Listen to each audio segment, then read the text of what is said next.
نہیں سمجھ آئی؟ جدید اقبال سے پوچھ جنید اور بایزید کیا ہے، بابے تو شے کچھ نہیں، پوچھ اقبال سے وہ کیا کہتے ہیں۔ اقبال کہتے ہیں شوکت سنجر و سلیم تیرے جلال کی نمود، فقر جنید و بایزید تیرا جمال بے نقابت۔ تجھے نہیں سمجھ آئی، تیری عقل کا فطور ہے۔ اقبال سے پوچھ جنید اور بایزید کیا ہیں۔ ہمارے تو علماء جو کر سکتے ہیں وہ کر رہے ہیں، حضرت دیکھو میں بھی ایتھے تھے، ان بطش ربک لشدید۔ ہم نے تو پہلے دن کہا تھا، دیکھیں نا جی کئی کلپ آتے ہیں، میں ادھر بیٹھ کے جواب دوں گا، ادھر سے بولے گا، میں ادھر سے بولوں گا، ادھر سے، مزہ تو نہ ہوا۔ ہم نے تو کہا کہ نام نہ کرو نا، سامنے آؤ نا، یہ کیا ہوا؟ میں ادھر سے بولوں گا، وہ ادھر سے بولے گا، ادھر سے نہیں، مزہ تو تاں ہے، کیمرہ لگا لو بھائی، لائیو چلے، کوئی دوسرا تیسرا چوتھا نہیں ہوگا، پھر بات کر لیتے۔ جو اتنا سچا ہے اس کو کاہے کا ڈر ہوا؟ اب دیکھو نا جی میں سچا ہوں، اب بچیاں کو پتا ہے میں سیال کوٹ کل ہی گڈی چلا کے آئے ہیں، ڈر کا ہوا میرے جی۔ ٹھیک، ہم تو یہی کہیں گے ٹھیک ہے مالک، جو اسی کر سکنے ہیں تیری توفیق نہ کرن رہے ہیں، باقی بایزید بھی تیرا، جنید بھی تیرا، غوث عبد القادر بھی تیرا، علی بن عثمان حجویری بھی تیرا۔ اب لڑائی تو تجھ سے ہے، دیکھتے ہیں کب تک چلتی ہے یہ لڑائی۔ ہمارے بزرگوں نے کوئی لطیفے نہیں لکھے جی، یہ کتاب ہے تذکرہ غوثیہ، یہ غوث علی شاہ صاحب رحمۃ اللہ تعالی علیہ کے ملفوظات۔ اب فرماتے ہیں میں حج کرنے کے لیے گیا اور میں بمبئی بندرگاہ سے بحری جہاز پہ بیٹھا، کہتے اسی طرح جہاز بمبئی بندرگاہ سے نکلا، تھوڑا سا جہاز آگے گیا ہوگا تو ایک بابا جی آ گئے اور آ کے میرے والد صاحب کو کہتے ہیں مولوی صاحب یہ تو بتائیں جدہ کب آئے گا؟ تو کہتے ہیں میرے والد صاحب مسکرا کے کہنے لگے بزرگو وہ یہ تو جہاز بمبئی بندرگاہ تو چلے ہے 11 دن لگنے نے پھر جدہ آئے گا۔ کہتے ہیں بابا جی چلے گئے، عصر پڑھ کے پھر آئے، وہی سوال، میرے والد صاحب کا بھی وہی جواب، پھر چلے گئے، مغرب پڑھ کے پھر آئے، پھر وہی سوال۔ کس دفعہ میرے والد صاحب بھی غصے میں آ گئے، کہنے لگے بابا جی گل نہ کریے، بار بار نہ ہو میرے کا، میں تو 11 دن تو پہلے لیا نہیں سکتا، جو تسی لیا سکتے ہو تو لے آؤ۔ کہتے ہیں وہ بابا جی میرے والد صاحب کو کہتے ہیں پھر سب سے پہلے کون سی بندرگاہ آئے گی؟ کہتے ہیں میرے والد صاحب نے کہا مخا، پھر کون سی آئے گی؟ حدیدہ، پھر کون سی آئے گی؟ عدن، پھر کون سی آئے گی؟ میرے والد صاحب نے کہا جدہ۔ تو بابا جی کہتے ہیں پھر ویکھو جدہ آ گیا جی۔ تذکرہ غوثیہ، ہمارے بزرگوں نے کوئی لطیفے نہیں لکھے جی۔ یہ جو بزرگوں کی میمز بن رہی ہیں، ان بزرگوں سے میں نے کام کروایا یہ والا کہ لوگ آپ کا مذاق اڑائیں، یا آج جو مولوی اپنے بابوں کے واقعات بیان کر رہے ہیں یہ میں نے ان کو کہا ہے گن پوائنٹ کے اوپر تلوار کے زور پہ کہ تم جو ہے نا اس طرح کی کہانیاں بیان کرو تاکہ انجینئر صاحب تہاڈے خلاف کلپ بناون؟ میں نے کہا ہے، خود کیے نا۔ اور اس سے بڑھ کر ہمارے آباء و اجداد تو سبحان اللہ کہتے تھے اس کے اوپر، کیونکہ نہ انہوں نے قرآن پڑھا نہ سنت پڑھی، انہیں پتہ ہی نہیں تھا کہ دین وہ ہے جو کتابوں میں ہے، دین وہ نہیں جو آپ کے فرقوں کے بابے بتائیں گے، وہ تو کہانیاں کروائیں گے۔ اور وہ ہمارے جو مرشد ہیں مصباحی صاحب حافظہ اللہ تعالی، جن کو 3 سال شروع ہو گیا، وہ کہہ رہے ہیں میں اپنے رب سے توفیق مانگ رہا ہوں کہ میں نے انجینئر کا رد ضرور کرنا ہے۔ نہیں سمجھ آئی؟ جدید اقبال سے پوچھ جنید اور بایزید کیا ہیں، بابے تو شے کچھ نہیں، پوچھ اقبال سے وہ کیا کہتے ہیں۔ اقبال کہتے ہیں شوکت سنجر و سلیم تیرے جلال کی نمود، فقر جنید و بایزید تیرا جمال بے نقابت۔ تجھے نہیں سمجھ آئی، تیری عقل کا فطور ہے۔ اقبال سے پوچھ جنید اور بایزید کیا ہیں۔ ہمارے تو علماء جو کر سکتے ہیں وہ کر رہے ہیں، حضرت دیکھو میں بھی ایتھے تھے، ان بطش ربک لشدید۔ ہم نے تو پہلے دن کہا تھا، دیکھیں نا جی کئی کلپ آتے ہیں، میں ادھر بیٹھ کے جواب دوں گا، ادھر سے بولے گا، میں ادھر سے بولوں گا، ادھر سے، مزہ تو نہ ہوا۔ ہم نے تو کہا کہ نام نہ کرو نا، سامنے آؤ نا، یہ کیا ہوا؟ میں ادھر سے بولوں گا، وہ ادھر سے بولے گا، ادھر سے نہیں، مزہ تو تاں ہے، کیمرہ لگا لو بھائی، لائیو چلے، کوئی دوسرا تیسرا چوتھا نہیں ہوگا، پھر بات کر لیتے۔ جو اتنا سچا ہے اس کو کاہے کا ڈر ہوا؟ اب دیکھو نا جی میں سچا ہوں، اب بچیاں کو پتا ہے میں سیال کوٹ کل ہی گڈی چلا کے آئے ہیں، ڈر کا ہوا میرے جی۔ ٹھیک، ہم تو یہی کہیں گے ٹھیک ہے مالک، جو اسی کر سکنے ہیں تیری توفیق نہ کرن رہے ہیں، باقی بایزید بھی تیرا، جنید بھی تیرا، غوث عبد القادر بھی تیرا، علی بن عثمان حجویری بھی تیرا۔ اب لڑائی تو تجھ سے ہے، دیکھتے ہیں کب تک چلتی ہے یہ لڑائی۔ ٹھیک ہے، جیلم کل آ رہے ہیں، جیلم اس کے بعد کئی دفعہ آ چکے ہیں لیکن میرا نام بھی نہیں لیتے، اندازہ کریں وہ توفیق کدھر گئی۔ ویسے تو کہتے نہیں صوفیہ وہ ہیں جو ہندوؤں کے لیے بھی چادریں بچھاتے تھے، اور جب میری باری آئی ہے اسی صوفی کو دیکھیں، تو سڑ تو مر۔ اصل میں ایشو بڑا نا کیمرے کا بھی، آج کل وہ کمرے والی سرکار بھی وارد ہوئی ہے، اس کا کام ہی بس بیٹھ کے کیڑے نکالنا ہے، اور اس کو بیچارے کو آتا بھی کچھ نہیں ہے، بس کیڑے نکالے گا بیٹھ کے۔ تو مر جانا کیڑے کٹ کٹ کے، کیڑے والی سرکار تو مر جانا کیڑے کٹ کٹ کے، تو مر جانا ہے، تیرے جیسے کئی مر گئے، تیرے جیسے کئی مر گئے، تو سڑ، تو مر، تو اپنے کمرے میں مر جانا بہ گئے کیڑے کٹ کٹ کے، تو مر جانا اپنے کمرے چ بیٹھے ہیں کیڑے کٹ کٹ کے، مر جانا جس نے کیڑے نکال۔ اور یہ کو پہلا نہیں آیا، ایسے بڑے آئے ہیں اس سے پہلے جو کیڑے نکال کے چلے گئے، لیکن قربان جاؤں آج بھی انہی کی قبریں زندہ ہیں، کیڑے والے کسی نو نہیں جانتا کوئی۔ ہاں جی، آج بھی بچے سے پوچھ لو داتا صاحب کتنے رہتے ہیں، آج بھی بچے سے پوچھ لو بابا فرید کتنے رہتے ہیں، آج بھی بچے سے پوچھ لو خواجہ غریب نواز کہاں رہتی ہیں، آج بھی بچے سے پوچھ لو حضرت سلطان الہند حضرت خواجہ غریب نواز کہاں رہتی ہیں۔ کئی کیڑے نکالنے والے آئے، مر گئے حضرت جی، پوچھتا کوئی نہیں، ان کی قبروں پہ لد پھینکنے والا بھی کوئی نہیں ہے۔ اس نے مر جانا جی اپنے کمرے میں بیٹھے کچھ بھی نہیں ہونا، اس لیے یہ بالکل نہ آپ اس کی ٹینشن لیں ہیں۔ لیکن یہ ہے کہ بس ہماری عوام تھوڑی سی سادہ لوگ، میں کل بھی ایک بچہ جو ہے نا پرسوں مجھ سے میں یار گل سن، میں تیرے نہ بحث نہیں کروں گا، کوئی نہ بحث میری عادت ہے، نہ میرے کو بحث ہوتی، تو کس بندے کی وکالت کر رہا ہے، کیا اس کا علم، کیا اس کا معاملہ ہے؟ اس نے مر جانا ہے جی اپنے کمرے میں، یار میں نے مر جانا ہے، تو نے زندہ رہنا ہے، تیرے سارے بزرگ زندہ رہے، ان کے جو نام زندہ تھے وہ بھی میرے ہاتھوں میری ویڈیوز کی برکت سے مر گئے، تو شاہی کوئی نہیں ہے۔ میں نے کب کہا کہ میں نے ہمیشہ زندہ رہنا ہے؟ لیکن یہ میں دعویٰ کرتا ہوں کہ الحمدللہ جو میں نے لوگوں کو تمہارے بزرگوں سے توڑ کے اس شخص سے جوڑا ہے جس کی قبر مدینے میں ہے صلی اللہ علیہ وآلہ وسلم، یہ چیز اب ختم نہیں ہونی، یہ ذہن میں رکھیے گا۔ ہاں، ڈاکٹر اسرار صاحب دنیا سے چلے گئے، ویڈیوز میں زندہ ہیں، مولانا اسحاق صاحب دنیا سے چلے گئے، ویڈیوز میں زندہ ہیں، اور انجینئر صاحب کی ویڈیوز تو آپ چھوڑ دیں۔ ہاں، دنیا میں جہاں کہیں اسلام پہ بات ہوتی ہے نا تو انجینئر صاحب کی ویڈیو پہلے نمبر پہ کھلتی ہے اللہ کے فضل سے۔ تو آپ کیا سمجھتے ہیں اس نے مر جانا؟ اچھا میں مر گیا تو کیا ختم ہو جائے؟ جڑا میں ڈیمیج کرتا ہے تو فرقے نو ختم ہو جانا ہے؟ یہ تو میرے نبی کا انقلاب ہے، ہم تو ان کے ادنا سپاہی ہیں، یہ تو جاری رہے گا انشاءاللہ تعالی۔ تو گالیاں دینا، اس طرح کرنا، بھی علمی رد کرو، آؤ بات کرو۔ میں تو ان کو اکیڈمی میں دعوت دے چکا ہوں کہ آپ تشریف لائیں۔ ان کے کئی نمازی ریورٹ ہو کے میری اس اکیڈمی میں آ چکے ہیں سیالکوٹ سے، میں نے ان کے ہاتھوں سلام بھی بھجوایا ان کو کہ تشریف لائیں ادھر، بتائیں میری غلطی کیا ہے، قرآن و سنت کی روشنی میں، جذباتی باتیں نہیں کہ پیچھے آپ رو میوزک چلا دیں اور آپ سمجھیں کہ آپ کی بات جسٹیفائی ہو جائے گی۔ ابھی اگلے دن ایک کلپ ان کا آج کل بڑا وائرل ہوا ہے جس میں وہ ایک کسی بزرگ کا واقعہ سنا رہے ہیں کہ وہ بحری جہاز میں سفر کر رہے تھے، ٹھیک ہے جی، تو وہ جہاز کے کیپٹن سے پوچھنے لگے کہ کبھی کوئی اللہ والا بھی ملا ہے؟ انہوں نے کہا جی 2 اللہ والے ملے ہیں۔ کہانیاں ہمارے بزرگوں نے کوئی لطیفے نہیں لکھے جی، یہ کتاب ہے تذکرہ غوثیہ، یہ غوث علی شاہ صاحب رحمۃ اللہ تعالی علیہ کے ملفوظات۔ آپ فرماتے ہیں میں حج کرنے کے لیے گیا اور میں بمبئی بندرگاہ سے بحری جہاز پہ بیٹھا، کہتے اسی طرح جہاز بمبئی بندرگاہ سے نکلا، تھوڑا سا جہاز آگے گیا ہوگا تو ایک بابا جی آ گئے اور آ کے میرے والد صاحب کو کہتے ہیں مولوی صاحب یہ تو بتائیں جدہ کب آئے گا؟ تو کہتے ہیں میرے والد صاحب مسکرا کے کہنے لگے بزرگو وہ یہ تو جہاز بمبئی بندرگاہ تو چلے ہیں 11 دن لگنے نے پھر جدہ آئے گا۔ کہتے ہیں بابا جی چلے گئے، عصر پڑھ کے پھر آئے، وہی سوال، میرے والد صاحب کا بھی وہی جواب، پھر چلے گئے، مغرب پڑھ کے پھر آئے، پھر وہی سوال۔ کس دفعہ میرے والد صاحب بھی غصے میں آ گئے، کہنے لگے بابا جی گل نہ کریے، بار بار نہ ہو میرے کا، میں تو 11 دن تو پہلے لیا نہیں سکتا، جو تسی لیا سکتے ہو تو لے آؤ۔ کہتے ہیں وہ بابا جی میرے والد صاحب کو کہتے ہیں پھر سب سے پہلے کون سی بندرگاہ آئے گی؟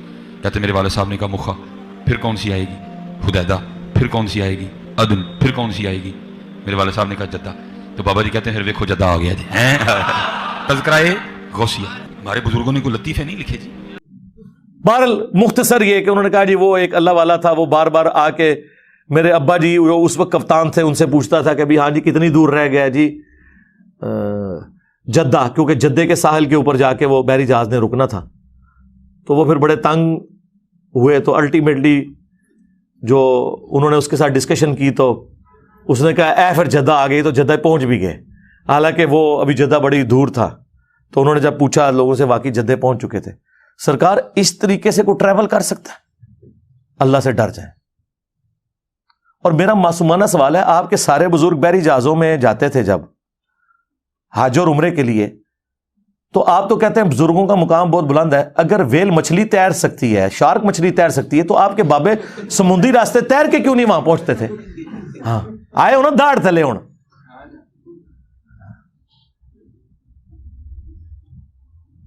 ویل مچھلی 1.5 گھنٹے تک سانس روک لیتی ہے اپنا, اس کے بعد ایک دفعہ اوپر سانس لینے آتی ہے. تو بابے دا بھی 1.5 گھنٹے سے سانس روکیے, چاہے غوث ہے, کتب ہے, ابدال ہے. 3 منٹ سے زیادہ کوئی بندہ زندہ نہیں رہ سکتا. عام آدمی مر جائے گا. اور پھر جو آپ یہ کہانی کروا رہے ہیں کہ جی وہ بحری جہاز سمیت وہاں پہنچ گئے جدے, اس میں ایک ٹیکنیکل غلطی ان سے ہو گئی ہے, وہ میں نے ہائی لائٹ کرنی ہے. سارا دا عمرہ, سارا دا حج فارغ ہو گیا, کیونکہ یہ لم جو ہے نا وہ جدے سے بہت پہلے آتا ہے جہاں آپ نے احرام باندھنا ہوتا ہے. او بابا جل ہی نکلے تھوڑا. ہاں او جڑا میں کہنا تھوڑے بابے نو نہ نماز دا پتا نہ حج روزے دا پتا, او بابا ایڈا جالی سی, اس کو چاہیے تھا یہ لم پہ پہلے وہ روکتا اور کہتا کہ بھئی میقات شروع ہو گیا, احرام باندھ لو. اس نے ڈائریکٹ سب کو جدے بجا دیا, سارے ہوتے دم واجب کرا چھڑا. میرے نبی سا ہے ہی کوئی نہیں, تیرے سارے بابے تے شاہی کوئی نہیں. آئے نا داڑھ تھلے, یہ کسی کا دماغ ہی نہیں گیا, لوگ سبحان اللہ کہہ رہے ہیں, لعنت اللہ. سارے ہوتے دم واجب کرواتا انہیں, کیونکہ جدے پہنچ گئے تو یہ لم تو گزر چکا ہے, جدے پہنچ گئے تو آپ باندھ ہی نہیں سکتے احرام, اور اگر باندھیں گے تو ہر بندے نے لا اللہ قربان. وہ تو بابا نے الٹا مصیبت پہ گئی. کتنی بڑی ٹیکنیکل غلطی ہے اس کے اندر, ٹیکنیکل غلطی. اور اس سے یہ پتہ چلا کہ بابے کو حج کے مسائل نہیں پتا تھے, ورنہ وہ پہلے یلم روکتا, اس کے بعد جدے جاتا. یہی تو ہم کہتے ہیں انہیں تجویز سے نماز بھی نہیں آتی, ترجمہ تو چھڑ دو, کوئی پڑھ ہی نہیں سکتے. یہ حالت ہے ان کی. اور دوسری طرف صحیح مسلم شریف, بنو سلمہ چوراہے پہ کھڑے ہیں. اللہ کے نبی علیہ السلام نے پوچھا کہ میں نے سنا ہے کہ تم مسجد نبوی کے قریب مدینہ شریف میں شفٹ ہونا چاہتے ہو. ان کا یا رسول اللہ گاؤں ایریا سے آتے ہیں, ظاہر ہے گاؤں ایریا سے آنے میں تردد ہے, نماز میں پہنچتے ہوئے اتنی ٹریولنگ کرنی پڑتی ہے, بعض کا جماعت بھی رہ جاتی ہوگی یا لیٹ پہنچتے ہوں گے, تو ہم نے سوچا کہ ہم نا مدینہ شریف میں ہی گھر لے لیں. تو نبی علیہ السلام نے فرمایا کہ جو تم اتنے قدم چل کے آتے ہو نا تو تمہارے لیے ثواب لکھا جاتا ہے. یہ حدیث ہے صحیح مسلم میں بھی, مشکات میں بھی موجود ہے. یہ ہے سر کتابوں کا پیغمبر. نبی علیہ السلام نے انہیں یہ کیوں نہیں کہا کہ بعد میں تو بزرگان دین جو ہے وہ اڑ کے پہنچ جایا کریں گے مکے مدینے نمازیں پڑھنے, تو اڑ کے آ جایا کرو. مدینہ شریف کیوں شفٹ ہو رہے ہو, اتو اڑ ہوتے تھے, لینڈ کرو. اس زمانے پہ کوئی نہیں سی اڑدا. اور دوسری طرف یہ آپ کو کہتے ہیں بڑے سے بڑا غوث, کتب, ابدال, کسی صحابی کے گھوڑے کے قدموں کی خاک جو نتنوں میں بیٹھے اس کے برابر نہیں ہو سکتا. تو سرکار بنو سلمہ جن کے گھوڑوں کی خاک جو ان کے گھوڑوں کے نتنوں میں بیٹھتی تھی وہ تمہارے بابوں سے افضل تھی, وہ تو بےچارے مدینہ شریف شفٹ اس لیے ہو رہے ہیں کہ ہمیں دور سے آنا پڑتا ہے, ہم قریب ذرا شفٹ ہو جائیں تاکہ نماز پڑھنے میں آسانی ہو. ان کو تو حضور نہیں کہہ رہے اڑ کے آ جاؤ, یا وہ سوچ لے کہ اگر اڑ کے آ سکتے تو بےچارے یہ کام نہ کرتے. اس زمانے میں کوئی نہیں تھا اڑتا. اس کا مطلب یہ بعد میں ساری کہانی ہے. انجن روک دیتا جی, انجن بڑھایا بھی ہے کسی نے, روکنے نہیں رہے ہو. نہ تواڈے کولوں انجن بنیا, نہ تواڈے کولوں بحری جہاز بنیا. یہ بابے صرف روکتے ہی رہے. وہ جی اوپر نگاہ ماری 7 آسماناں تو تے عرش تے, تھلے نگاہ ماری 7 زمیناں کراس, تیل بھی کراس. تیل تو آج سے 200 سال پہلے, مشکل 200 سال پہلے 1853 میں پہلی دفعہ وہ تیل کا کنواں پنسلوینیا میں امریکہ میں نکلا. سر ایڈون, مٹھی داڑھی تھی ماشاءاللہ, ہے کرسچن تھے وہ, داڑھی مٹھی پوری کرسچن. تو آڈے کسی بابے کو تیل نہیں دریافت ہویا جو یہ زمین کے نیچے والا تیل ہے. یہ میں اس لیے کہہ رہا ہوں کہ ان کا دعویٰ ہے کہ بزرگ دیکھ لیتے ہیں. ہمارا یہ دعویٰ ہے کہ دنیا بقدر ایفرٹ ہے. ہمارے نبی نے تو ہمیں پہلے ہی بتا دیا, صحیح مسلم میں اوپر تلے 4 احادیث ہیں. وہ تعبیر نحل والا جو واقعہ ہے, وہ نر اور مادہ کا جو ملاپ کرواتے تھے کھجور کے لیے, وہ آج بھی سلسلہ جاری ہے. نبی علیہ السلام پاس سے گزرے, آپ نے فرمایا اگر یہ نہ کرو, تو انہوں نے اس کو حکم سمجھ لیا. حالانکہ حضور نے مشورتاً یہ بات پوچھی تھی. ان کی فصل کم ہو گئی, حضور کے پاس شکایتاً ہے یا رسول اللہ وہ ہماری تو فصل نہیں ہوئی. تو آپ نے فرمایا میں نے تمہیں کو منع تو نہیں کیا تھا, میں نے تو صرف پوچھا تھا اور ایک مشورہ دیا تھا. انتم اعلم بامر دنیاکم, تم دنیا کے کاموں کو مجھ سے بہتر سمجھتے ہو. نبی علیہ السلام کی آپ دیکھیں ایمانداری, اور اس میں مسلم میں یہ بھی الفاظ ہیں, اگر میں اللہ کے ریفرنس سے کوئی بات کروں تو تم اسے لے لیا کرو, جو میں اپنی ذاتی کوئی مشورہ تمہیں دنیا کے کاموں میں دیتا ہوں وہ تمہارا ایکسپیرینس مجھ سے زیادہ ہے, تم اسے فالو کرو. نبی علیہ السلام نے کبھی نہیں کہا کہ میں نے تمہیں ایٹم بم بنانے کا طریقہ بتانا ہے. آپ ہمارے ہدایت کے امام ہیں, اور یہ کوئی نبی کا عیب نہیں ہے اگر اسے ایٹم بم بنانے کا طریقہ نہیں پتا. اگر اللہ تعالیٰ چاہتا تو سکھا بھی دیتا, لیکن نبی علیہ السلام کی ڈیوٹی وہ نہیں تھی, آپ کی ڈیوٹی یہ تھی. تو اگر نبی علیہ السلام یہ کہہ رہے ہیں کہ انتم اعلم بامر دنیاکم, نبی علیہ السلام نے تو نہ کوئی ٹرین کا انجن بنایا نہ کوئی ہوائی جہاز بنایا, اس لیے کہ نبی علیہ السلام اس کام کے لیے دنیا میں آئے نہیں تھے. وہ تو آپ نے خود کہہ دیا انتم اعلم بامر دنیاکم.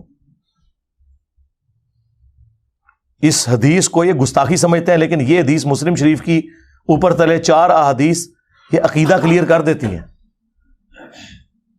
پھر میں اس لیے تو کہتا ہوں نا, میرے نبی سا ہے ہی کوئی نہیں, تیرے بابے تے شاہی کوئی نہیں, وہ کہانیاں کرا کے ٹر گئے. میرے نبی نے جو بات جتنی تھی وہ بتائی ہے کہ یہ ایسے ہے. بھائی تم دنیا کے کاموں کو بہتر سمجھتے ہو, میرا ایکسپیرینس نہیں ہے, میں تمہیں مشورہ دیتا ہوں, تم اس کو خود دیکھ لیا کرو. نبی علیہ السلام تو اتنی احتیاط کریں اور ان کے آپ دعوے سنیں. جی گولڈا شریف وہ جی اسٹیشن اس لیے نہیں بنا ہوا تھا کہ وہ چھوٹی جگہ تھی, پھر ایک دفعہ پیر مل شاہ صاحب نے نگاہ مار کے انجن روک لیا, انجن چھالا مارتا سی جی پٹری تے انجن اگے نہیں سی ہوندا.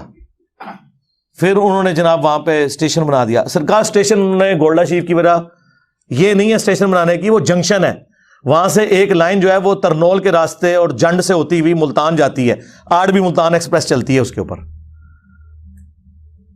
وہ اس وجہ سے وہاں انہوں نے جنکشن بنایا ہوا ہے, ورنہ کتنے مزار ہیں وہاں پہ کوئی اسٹیشن نہیں بنے ہوئے. اور پھر آپ کے بزرگ صرف انجن روک سکتے ہیں, بنا نہیں سکتے. بنا کے کیا کنٹریبیوشن ہے, ایک گھڑی نہیں بنا سکے نماز کی ٹائمنگ کے لیے. آج آپ کو یہ پرنٹنگ پریس بخاری مسلم جو قرآن پرنٹ ہوئے ہیں گوروں نے بنایا, یہ اجمیر شریف والوں نے بنایا, یہ بغداد شریف نے بنایا. تو کیا اب ہم ان گوروں کی بھی عزت کرنا شروع کر دیں؟ ہم ان کی تعریف کریں گے لیکن ان کے عقیدے کو نہیں مانیں گے. تو لہٰذا تسی بھی آدھو 90 لاکھ نو پڑھایا, اور چھڑ دو 90 لاکھ تے آبادی نہیں سی اس ٹائم, چلو 90 لاکھ بھی ہوئے, مان لیا تھوڑا جھوٹ, عقیدے بھی مان لیں. اگر ماننے ہیں تو پھر جن پرنٹنگ پریس کے اوپر بخاری مسلم پرنٹ ہو رہی ہے, ان پرنٹنگ پریس بنانے والوں کو بھی آپ بزرگ مانیں. کہیں گے نہیں وہ اللہ تعالیٰ فاسق سے بھی دین کا کام لے لیتا ہے, بخاری مسلم میں حدیث ہے. ہم ان کی اس چیز کو تو قدر کی نگاہ سے دیکھتے ہیں, ان کے عقیدے نہیں مانتے. سرکار ہم بھی آپ کے بزرگوں کی اس ایفرٹ کو قدر کی نگاہ سے دیکھتے ہیں, لیکن ان کے عقیدے نہیں مانتے. اور آپ خود بھی بریلوی دیوبندیوں کے بزرگوں کو نہیں مانتے, دیوبندی بریلویوں کے نہیں مانتے, اور اس سے اوپر چلے جائیں سنی شیعہ اور شیعہ سنیوں کے بزرگوں کو نہیں مانتے. ایران میں جن بزرگوں نے شیعت پھیلائی ہے, کیا سنی ان کو بزرگ مانتے؟ وہ بھی 1000 سال پرانے ہیں. تو سرکار تسی اپنے بزرگ کتنے لے کے بیٹھے ہو, ایک ہی سٹیٹس ہے. تو اللہ کے بندو, بات کرتے ہوئے ذرا سوچا کرو کہ آپ کون کون سی بات کر رہے ہو. باتیں کر کے سائڈ پہ ہو جاتے ہیں, پھر کہتے ہیں نہیں ہماری میمز کیوں بنتی ہیں, انجینئر صاحب مذاق اڑاتے ہیں. یار مذاق تو آپ خود اڑواتے ہیں. جب آپ کہیں گے اوپر دیکھا تو سونا, نیچے دیکھا تو سونا, ہاں نا. داتا حضور کشف المحجوب میں لکھتے ہیں یہ فکرے ان کی زبان سے تب ادا ہوئے جب اس درخت کے نیچے تھے جس کے اوپر میں چڑھا ہوا تھا. آپ فرماتے خدا کی عزت و عظمت کی قسم, پورا درخت, اس کی ٹہنیاں, اس کا تنا, اس کی جڑیں بھی سونے کی ہو گئی, سارا, ہاں سارا ہی سونے کا ہو گیا. اب وہ جو ہے نا وہ مٹی اٹھانے کے لیے نیچے ہوا, تو نیچے دیکھا تو زمین سونے کی, زمین سونے کی ہے.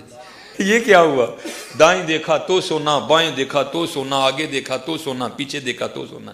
اب بابا جی نے کام کیا تھا, کیوں نہیں مٹی دیا ٹیماں پھڑان دیا, اور کہتا حضور کہاں سے پکڑاؤں, مٹی ہے ہی نہیں, جہاں تک نظر جاتی سونا ہی سونا ہے. بابا جی ایک سوال ہے بابا جی, اگر آپ ہوا میں سونا نکال سکتے ہیں بابا جی, تو دیش کی غریبی کیوں نہیں مٹا دیتے بابا؟ جواب بابا جی, جب آپ خود سونا نکال سکتے ہو تو ہم لوگوں سے چندہ کیوں لیتے ہو بابا جی؟ جواب ہری اوم, ہری اوم, ہری اوم. یہ رانگ نمبر ہے, یہ رانگ نمبر ہے. میں بھی ہوتے ہی سا, آنا کا مطلب یہ ہوتا ہے. اب انہوں نے کہا کشف المحجوب میں لکھا ہے تو ہم مان لیں گے. پھر ساتھ واقعہ سنا رہے ہیں وہ ڈھیلے والا جی، وہ استنجے کے لیے جس ڈھیلے کو ہاتھ لگائے سونا. ہم نے کہا خدا سے ڈر جائیں یار، یہ سٹیٹس تو پروفٹ کو نہیں ملا. قرآن میں آپ سورہ التوبہ پڑھیں، پارہ نمبر 10 کا آخری صفحہ پڑھ لیں، آیت نمبر 92. کہ نبی علیہ السلام جب یہ عرابی لوگ آپ کے پاس تبوک کے موقع پر آتے ہیں، غریب لوگ جن کے پاس غزوہ تبوک میں جانے کے لیے کوئی ساز و سامان نہیں ہے، اور آپ ان سے فرماتے ہیں کہ میں کوئی ایسی سواری نہیں پاتا کہ جو تمہیں دوں اور جانے کا مال و متاع، تو تم دیکھتے ہو کہ یہ اس حال میں تم سے واپس لوٹتے ہیں کہ ان کی آنکھیں آنسوں سے تر ہوتی ہیں اس غم کے سبب کہ ہم اپنے نبی کے ساتھ جہاد میں شریک نہیں ہوں گے. تو نبی علیہ السلام کو تو اللہ تعالیٰ نے نہیں کہا کہ اوپر دیکھیں تو سونا، نیچے دیکھیں تو سونا. نبی علیہ السلام تو جامع ترمذی میں آتا ہے حضرت عثمان غنی رضی اللہ تعالیٰ عنہ نے ساز و سامان دیا، جس پہ حضور نے ان کو جنت کی بشارت دی کہ عثمان آج کے بعد جنتی ہے، چاہے جو مرضی کرے. اب یہ تو قرآن میں لکھا ہوا ہے کہ نبی تم کہتے ہو کہ میں کوئی چیز ایسی نہیں پاتا، اور تمہارے بابے جی اوپر دیکھا تو سونا، نیچے دیکھا تو سونا. پھر پی کے نے آپ کے ساتھ صحیح کیا ہے نا.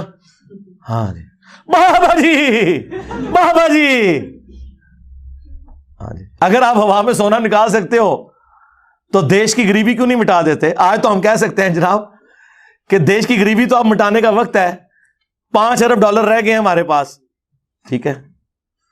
انڈیا کے پاس 550 ارب ڈالر ہے، ہمارے پاس 550 GB کا ڈیٹا ہے حکمرانوں کی ویڈیوز کا. یہ ہمارا حال ہے.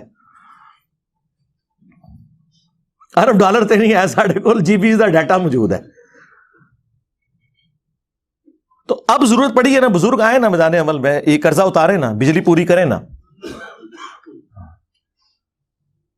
وہ کہتے ہیں یہی کہہ رہے ہیں، وہ کہہ رہے ہیں جی آپ داتا دربار جا کے مانگو جی، وہ دیں گے، آڑ بھی دیں گے جی. پھر میں نے ان کی پوری طبیعت صاف کی تھی، یہ خدا کے لیے اس طریقے سے قرضے اترتے ہیں. جو دربار خود چندوں پہ چل رہا ہے، آج وہاں پہ نذرانے دینے لوگ بند کر دینا. یہ جو کہہ رہے ہیں بابا اتنے لوگوں کو پال رہا ہے، بابا نہیں پال رہا، وہ چندے پال رہے ہیں. آج چندوں پہ پابندی لگے، میں دیکھتا ہوں بابا وہاں پہ لنگر چلا کے کوئی بتائے. آپ کے چندوں سے آپ کا استحصال کرتے ہیں یہ لوگ، اور پھر بزرگی بھی آپ سے ویل کر رہے ہوتے ہیں. آپ اندازہ کریں ان لوگوں کا، کہانیاں ان کی سن لیں. تو ہر وقت کہانی سنانے کے اوپر ان کا زور ہوتا ہے. تو میں نے بارہا انہیں کہا ہے کہ اللہ کے بندو دین سیکھیں، کبھی بھلانا ہمیں بھی. یہ کیا ہوا؟ تیرا کیمرہ، تیرے لوگ، تیری کتابیں. اب انجینئر مرزا محمد علی کو کیا پتا بابا ہوتا کیا ہے؟ وہ تو اس کو تو حضرت جی جو پیچھے سے پیسے آ رہے ہیں نا، اس کو تو وہ نظر آ رہا ہے، اس کو کیا پتا بابا ہوتا کیا ہے. بابا اپنے زمانے میں ایک زمانہ ہوتا ہے، بابا اپنے جہاں میں ایک جہاں ہوتا ہے، اس کا وکھری ایک جہاں ہوتا ہے. یہ اس کو نہیں پتا، اور نہ اس کی باتوں میں آنا ہے. انشاءاللہ میرا ارادہ بن رہا ہے، کیونکہ اب وہ ہمارے بابوں کی طرف آ رہا ہے اور ہم نہیں اپنے بابوں کی برداشت کر سکتے. منوس تجھے کیا پتا بابے ہوتے کیا ہیں؟ تجھے کیا پتا باجزید کہتے کس کو ہیں؟ تجھے کیا خبر جنید کس ہستی کا نام ہے حضرت؟ اس لیے اس کی بات بھی نہ سنا کرو حضرت، وہ بھی دل میں شک ڈال دے گی حضرت. اور انشاءاللہ بس میں توفیق مانگ رہا ہوں اپنے اللہ سے، بڑی جلدی میں نے انشاءاللہ اس کا ارادہ شروع کرنا ہے. ایمی بکواس کر رہا ہے اپنے کمرے میں بیٹھ. یہ کیا ہوا؟ تیرا کمرہ، تیرا کیمرہ، تیرے ہی لوگ، تیری کتابیں، تیری باتیں. کسی دن ہمیں بھی بلا نا، تو اسی طرح لائیو چلا نا بھائی، تیری اپنی دنیا، تیری اپنی باتیں. یہ کیا حضرت ہوا؟ اس لیے میرے دوستو آپ بھی تھوڑا آپ بھی فیصلہ دیکھو نا حضرت. وہ کیا بھائی، اگر وہ اتنا ہی حق پہ ہے تو کیوں ڈرتا ہے؟ ہم نئی گنے لے کے جائیں گے، اور ہمیں گن کی لوڑ ہی نہیں، ہم تو درود والے ہیں حضرت. ہم نہیں برود والے حضرت، ہمارا درود ہی ہمارا برود ہے حضرت. ہمیں نہیں لوڑ کوئی بھی حضرت. ہاں بلائے نا حضرت، اگر وہ اتنا ہی سچا ہے. اگر اصل میں لوگوں کا بھی تھوڑا مزاج بن گیا ہے کہ باطل کو جلدی تسلیم کر لیتے ہیں حضرت. بات اتنی جلدی نہیں حضرت جی. اگر چلو 100 نکال دیا تو کیا 1300 سالوں سے دنیا باطل پہ تھی؟ آج تو حق والا جم پڑا ہے، تجھے کیا نظر آ گیا الو کے پٹھے؟ تو بہرحال یہ جو ہے نا، کتابیں پڑھا کرو حضرت جی، خود دیکھا کرو کہ ہمارے بڑے تھے کیا ہے. سرکار کیمرہ میرا ہے، کتابیں میری اور آپ کی سانجھی ہیں، قرآن بخاری مسلم، لوگ بھی آپ کے ہی ہیں، ادھر سے ادھر آئے میں، میرا صرف کیمرہ ہے. کبھی چلانا لائیو تو پھر میں بھی بتاتا ہوں کہ بازید کیا ہے، تو بھی بتا. اچھا بتانا یہ ہے کہ بازید کون ہے، بتانا تو یہ ہونا چاہیے قرآن و سنت میں ہی لکھا ہوا ہے. تو سرکار پھر ہم نے آپ کی پبلک کو بتا دیا کہ بازید وہ ہے جو کہتا تھا، کشف المحجوب میں بھی لکھا ہے، تذکرۃ الاولیاء میں بھی تمہارے بابے فرید الدین عطار نے، جسے 627 ہجری میں منگولوں نے ذبح کر دیا تھا. منگول نہیں قابو آئے، باقی سارے انہوں نے لوگ قابو کیتے، منگول نہیں انہوں نے قابو آئے. اس ٹائم کافر منگول قابو نہیں سے آ رہے، ہوں انجینئر صاحب منگول قابو نہیں آ رہے. ٹھیک ہے نا. کہتے ہیں اپنے جعلی نسب پہ فخر کرتا ہے. نہیں، میں فخر نہیں کرتا، میں آپ کو بتا رہا ہوں کعبے کو مل گئے پاسباں صنم خانے سے. جب ڈاکٹر اقبال یہ کہہ رہا تھا تو اس کو کیوں نہیں آپ نے کہا کہ تو ان جاہلوں کے نسب کے اوپر فخر کر رہا ہے؟ تو دیکھو یہ اب منگول تمہارے اوپر کیسے مسلط ہوئے اسلام قبول کر کے. تو دونوں نے اپنی کتاب میں لکھا ہے کہ بایزید بستامی کہتے تھے سبحانی سبحانی ما اعظم شانی، میں پاک ہوں، میری شان کتنی بلند ہے. اور وہ ساتھ لکھتے ہیں ان کے منہ سے اللہ بولتا تھا، استغفر اللہ. یہ تو ہمارا رسول اللہ کے بارے میں عقیدہ نہیں ہے، نبی کے بارے میں بھی ہمارا عقیدہ ہے وما ينطق عن الهوى ان هو الا وحی یوحى. نبی اپنی خواہش نفس سے کچھ نہیں کہتے، وہ وہی کہتے ہیں جو ان کو وحی ہوتا ہے. نبی علیہ السلام بھی اللہ کی وحی سے بولتے ہیں، اللہ ان کے منہ سے نہیں بولتا. یہ اپنے بابے کے بارے میں. اور اس سے بڑھ کر تذکرۃ الاولیاء میں تو انہوں نے لکھ دیا کہ بایزید بستامی کہا کرتے تھے میں قسمیاں کہتا ہوں. ان سے لوگوں نے پوچھا کہ قیامت کے دن لوگ کس کے جھنڈے کے نیچے ہوں گے؟ اچھا وہ پتہ نہیں کچھ جاہل ہی سارے، کسی مسلمان کو نہیں پتا کہ کس کے جھنڈے کے نیچے ہوں گے. تو بایزید صاحب کہتے ہیں میں قسم اٹھا کے کہتا ہوں کہ محمد اور تمام انبیاء اور ساری مخلوقات میرے جھنڈے کے نیچے ہوں گی قیامت کے دن. نعوذ باللہ. اب وہ فرید الدین عطار جسے منگولوں نے قتل کیا تھا، وہ نیچے نا اپنے بابے کو بچانے کے لیے کہتا ہے کہ اصل میں نا ان بزرگوں سے یہ تصور ہی نہیں ہو سکتا کہ وہ حضور کے گستاخ ہوں. یہ ان کے منہ سے اللہ بول رہا تھا کہ اللہ کا جھنڈا جو ہے نا وہ تو محمد کے جھنڈے سے بڑا ہوگا، کیونکہ اس میں الفاظ ہیں کہ میرا جھنڈا محمد کے جھنڈے سے بھی بڑا ہوگا. یعنی دو جھنڈے مان لیے. مجھے بتائیں قیامت کے دن کیا دو جھنڈے ہوں گے؟ اللہ کا جھنڈا تو نبی علیہ السلام کے ہاتھ میں ہوگا، دوسرا جھنڈا جو ہے نا وہ تو خائن لوگوں کا ہے. بخاری مسلم میں ہے کہ ہر خائن کے لیے ایک جھنڈا مقرر کیا جائے گا. انہوں تو نہیں لواء الحمد کدھر سمجھو ہے. ہاں جھنڈے دوسرے بھی ہیں اور خائن کے لیے بخاری مسلم میں. اور اللہ تعالیٰ اناؤنسمنٹ کرے گا یہ خیانت کرتا رہے. سب سے بڑے خائن وہ ہیں جو دین کے ساتھ خیانت کریں. بخاری مسلم دونوں میں حدیث ہے انا سید الاولین والآخرین، میں جتنے گزر چکے جتنے آنے والے ہیں ان کا سردار ہوں. قیامت کے دن میں ان کا اللہ کے حضور شفیع بنوں گا. اور مسلم شریف میں تو جس شان سے وہ حدیثیں آئی ہیں، اور مزے کی بات بایزید بستامی بھی 261 ہجری میں مرا ہے اور امام مسلم بھی 261 ہجری میں فوت ہوئے ہیں. ایک ہی زمانے میں دو بزرگ ہوئے ہیں. اس کا نام ہے ابا یزید بستامی، یزیدہ ابا. اور امام مسلم کی کنیت ہے ابو الحسین مسلم بن حجاج القشیری. ہمارا امام مسلم شریف میں حدیثیں لے کے آ رہا ہے کہ سب سے پہلے نبی السلام نے فرمایا کہ میں قبر سے نکالا جاؤں گا، سب سے پہلے میری شفاعت قبول کی جائے گی، سب سے پہلے میں لوگوں کا شفیع بنوں گا. اور مسلم شریف میں ایک اور حدیث ہے، نبی السلام نے فرمایا سب سے پہلے جنت کے دروازے پہ میں جاؤں گا اور داروغ جنت مجھ سے پوچھیں گے کہ کون؟ تو میں کہوں گا محمد. تو وہ کہیں گے کہ مجھے اللہ نے حکم بھی یہ دیا تھا کہ آپ کے نام کے اوپر دروازہ کھلنا ہے. سرکار تو آڈے بام بہنوں کسی نے کھنگڑ بھی نہیں دینا.